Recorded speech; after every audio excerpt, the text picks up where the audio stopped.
Well, hey neighbors, welcome to the Shed Shop Outdoors. I'm tired as hell. I've been wrestling with an Echo CS500 EVL for a neighbor named Bear. He's had the saw a long time and it was running fine, and then all of a sudden started bogging in the cut. He brought it to the house and we tuned it in, but it was still stopping in the cut like it had an issue. And so we decided to go ahead and go through it and service it a little bit. We rebuilt the carb. Did a new fuel pickup body, I think, if I recollect. His chain tensioner was damaged. We replaced that. Put a new rim sprocket on for him. And the saw was starting and just dying out right away, bogging out. And I've tried multiple carburetor adjustments and I can't keep pulling cord. If I can't get a saw started enough to make adjustments while it's running, trying to make fine-tune adjustments before it's running and get it started and see if it's not getting fuel or whatever. It's a long story to try and explain all that, so for sake of time I won't, but nonetheless I've had to set his saw aside, and so we're back with this Husqvarna 570. I've converted to a 575. As you notice, it still has a 570 sticker. Well, that's because about 2 weeks ago, tomorrow will be 2 weeks, I think, I went to list this chainsaw for sale and I was doing some final cuts with it just to verify everything was okay and to make a nice shortcut video for the advertisement, and it wouldn't start. It flooded out. Turns out my inlet needle was no longer seating, but also my carburetor had air leak at the gasket on the pump side, and even with an OEM kit I've not been able to resolve that. Thank you subscriber Rob Weaver and customer Rob Weaver for donating a used OEM carb for this saw, just in case this one has issues. I really appreciate it, and thanks for helping me obtain the muffler that I wanted to purchase and finding that for me and doing your part on that. And then also, neighbors, I have this Husqvarna 55 that was neighbor Blake's from across the street. I built him an 028. He also traded in the 026 that had a roached motor, and I gave him a Franken steel. And it's rough and tough like him, but it runs good. It's just got a bad bearing, but we're gonna do him hopefully a fully refurbished saw, new bearings and everything, and powder coat his crankcase. We are hoping next year, after the new shop is here, established and put together, is the desire. But he's got chainsaws to use in the meantime, and I'm right here if he ever needs to borrow. And so that 55 has been a long story. Basically, he brought it over, it ran but didn't stay running, and the crankcase was busted out. So I'll show you. We're going to cut with this in just a minute, neighbors, and then we're going to cut with that as well, but I might do a separate video. But I will show you right here. These are famous for breaking right off all right here. That's why you see me. I've added a bunch of JB Weld metal to this, where they're famous for breaking.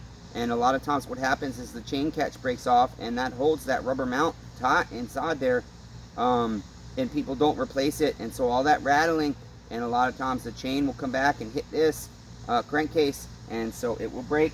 And that has been idled through an entire tank. I ordered a new crankcase off of eBay, and so this is a 2001 crankcase, but everything else is 1997 model, because that crankcase was just too broken. And this has had a lot of different issues with it.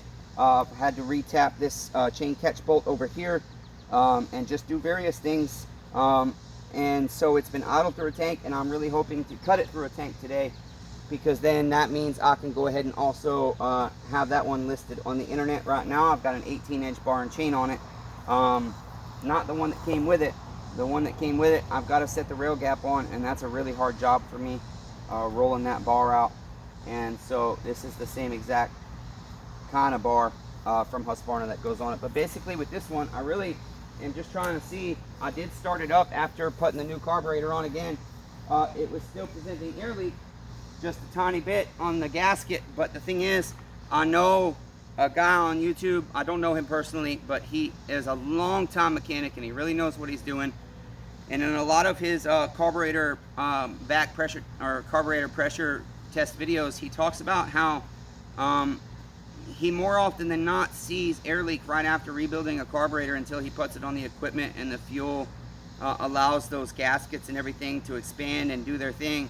And so that's my hope. I'm just going to do a couple of cuts with this real quick And then if that carburetor does not present air leak, this saw is for sale and it will earn its 575 sticker. And that's basically it. I really am, like I said, hoping I don't have any issues. I really need to make some money, neighbors, and I'm real tired. I'm real tired, I'm sore, and I'm real tired of all the nightmares and having everything just consistently go wrong with everything in life. And so I need a break. We'll see if I get one or not.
I don't want to dig my chain into the dirt. It's brand new.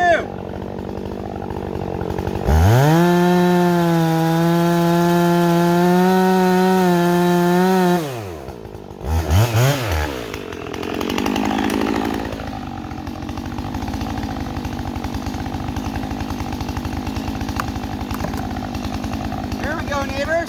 How's that for a cookie cut? Not too bad, neighbors. Okay, I better make sure you guys was able to see all that shit. Was you? Would you like to come in closer for the next one? We'll do one more. Hey neighbors, one more. Would you like to come over here? It's hot, so sorry. It's 101 degrees today. I don't want to cut all day. Love you neighbors, but sometimes I've just got to trust stuff's going to be okay, even though it isn't always okay. I do trust it.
I'd love to design a different deflector to throw it out more that way, because it comes back here right now, and I don't like it. Your hand gets hot.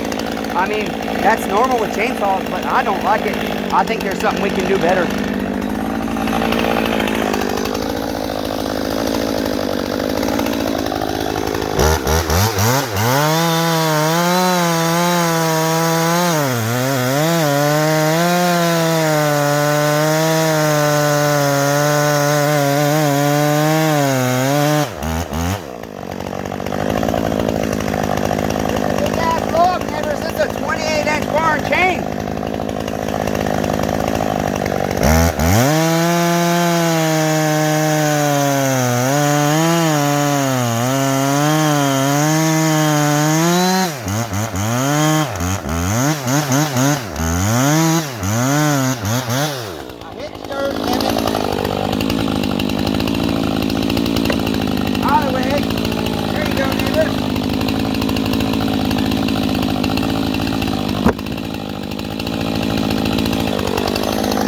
Husqvarna 570 to a 575 conversion.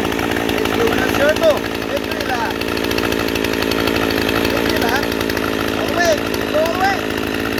Jump on out. See how dorky I am. Oh, I don't know. Can we do it?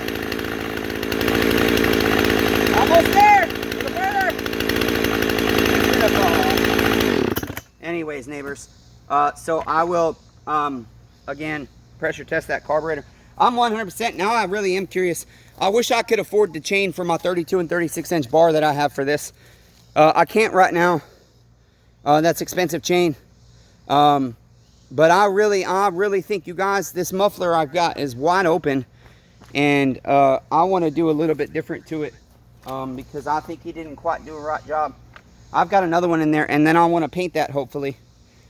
So that's the desire today. That way I can list this all tomorrow with a painted muffler would be nice.